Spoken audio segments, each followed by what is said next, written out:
Don't tell people what you know. Right. Keep them poor. But, unfortunately, the poor will always be amongst us because it starts up here. It's in their words, and the words become flesh. But when they say, I can't afford it or I can't do that, they become what they say. And I made so many people, I can't afford it. You think I'm made of money? My PhD dad, he says, what do you think I am, made of money? I can't afford that. And my rich dad would say, that's why he's poor. Poor people say, I can't afford it, I can't do that, I don't have time. Because this is an escape. It's an escape. You know what I mean? It's easy to say, I can't afford it. Oh, I'm too tired. Oh, I can't go to the gym. When you could go to the gym. But no, I can't. Truth is, I'm just too lazy to go to the gym. A question opens the mind, a statement closes the mind. See, when you say, I can't afford it, your mind shuts down, and you become what you say. But the thing is that we become creatures of our own habits. And until we break the habit, we don't change. Poverty is passed on. It's taught in your families.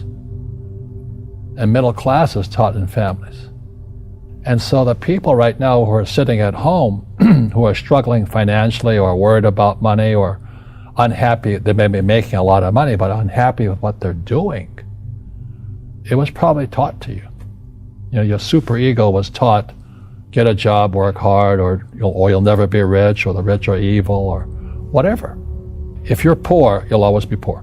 Just like most pro athletes, they make millions of dollars, and 65% are bankrupt 5 years later. It's because they come from poor families. Now you tell them that, they get very angry at you. It's the rich fault. It's you guys ripped me off, and the government ripped me off. But unfortunately, it's passed down genetically. That's the frightening thing. We've got to change what we teach our kids. So I remember raising my hand when I was 9 years old, talking to my fourth grade teacher, and I said, when am I going to learn about money? She says, the love of money is the root of all evil. We don't teach money at school. I said, why not? And she couldn't answer me, and she got very flustered. She says, go ask your father. He's my boss. So my father was the head of education, PhD, all that stuff. I go home and ask him, I said, why don't we learn about money in school? And he looked at me and says, because the government doesn't let us teach that subject. The government tells us what we can teach and what we can't teach. And I thought that was strange. And I said, but aren't we going to school to learn about money? He says, no, your job is to get a job. I said, but you get a job to earn money. He goes, no, you're supposed to just get a job. I went, no. Isn't the purpose of a job to earn money? He goes, you're correct. I said, so why don't I just learn about money? I can skip the job part, And he got flustered and he said, look, if you want to learn about money, why don't you ask your best friend's father about money? So I asked him. He says, because Mike's father is an entrepreneur.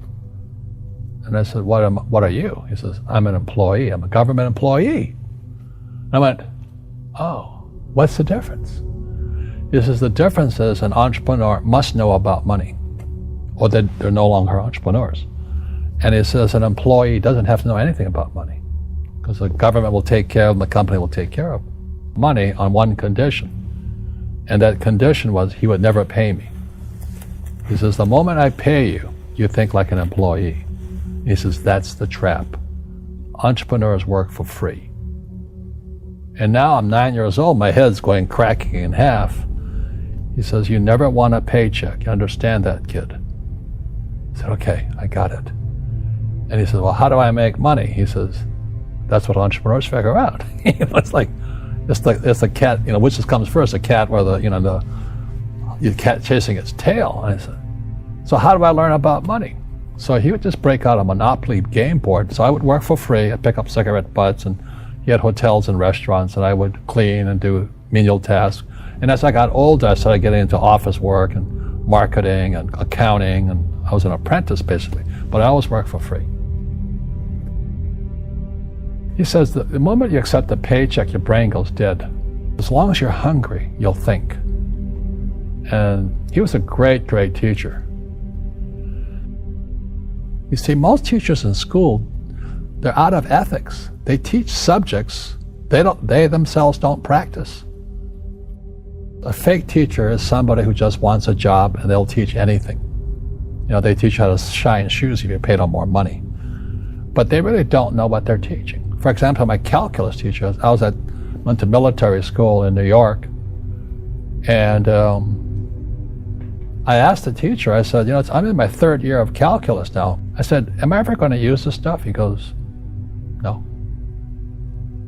I said, why do you teach it? He says, because I get paid. I said, do you ever use it? He goes, no. And that's why, you have to, in life, one of the things I suggest to people, you got to find a real teacher versus a fake teacher. And a fake teacher is somebody who doesn't do what they teach. And a real teacher is doing what they teach every day. School systems are making our students weaker. So in school, they have these things called now trigger effects. So you can't, as a teacher, you can't say anything that might upset the student. They don't want anything that might jar their point of view. So if I went into school, I'd be thrown out because I threaten them. And to me, isn't school about opening your eyes and minds to new ideas? But that's now out of the system. So everybody's got to be PC, politically correct now. And it's killing us. It's killing the brains of our kids. They're going backwards. But in their minds, they're more enlightened. If I didn't have ideas that shook me, I wouldn't learn anything new. But now these trigger mechanisms, we're actually making our students weaker in school. My success comes from spirituality, not finance. You see, people say, well, why don't you give the poor money? So the only problem with that is it just creates more poor people. You give a man a fish, you get a lot of people who want more fish, but you teach them to fish. We're more antagonistic, more antisocial. Social media is antisocial. That's the danger part. So the reason I'm speaking on spirituality, we got to evolve. It means meditation, it means yoga, it means praying, it means going to church, whatever it takes. But you got to get back to calm and peace and meditation. One generalized principle is emergence through emergency. So when you look at the word emergency, the base word is emerge. The only way humans evolve is via emergency. And a big one's coming. And it's going to be, as we all know, our banks have ripped us off immensely. They're just a bunch of crooks. I don't know how they can live with themselves. But, the bankers rip off trillions and they get bonused in billions. Nobody goes to jail. That's the sickness of our society. So that's why I write about financial education. It's almost like self-defense. It's almost like taking judo against our own government and our own banking systems and Wall Street. People who are afraid of making mistakes, like they teach in school, they don't ever grow. Because spirituality is there's good and there's bad, there's right and there's wrong, there's up and there's down. Most people only want to be right, they only want to be positive. Well, you can't have that. That's not reality. Every time I failed, it was like, good. I said, okay, what have I learned? And the average person, the reason they're poor is they haven't failed. They play it so safe. They haven't made any mistakes like they taught in school. That means they don't learn anything. That's why the school system's actually fundamentally corrupt. It's anti-education. Don't make mistakes and don't ask for help. And if I didn't ask for help, I have my accountants, my attorneys, my bankers, and all that. I go into business like a rugby team. Boom, boom, and we kick butt. But the average guy is standing there, I'm an A student, I'm going to do this all on myself, and a bunch of rugby players run you over, and you go, well, they're not playing fair. You're playing stupid. You should have a team. You should have accountants, attorneys, and bankers, and all that stuff. But that's not the game I want to play. I said, then don't play the game. So what I say to young people is, you find your game.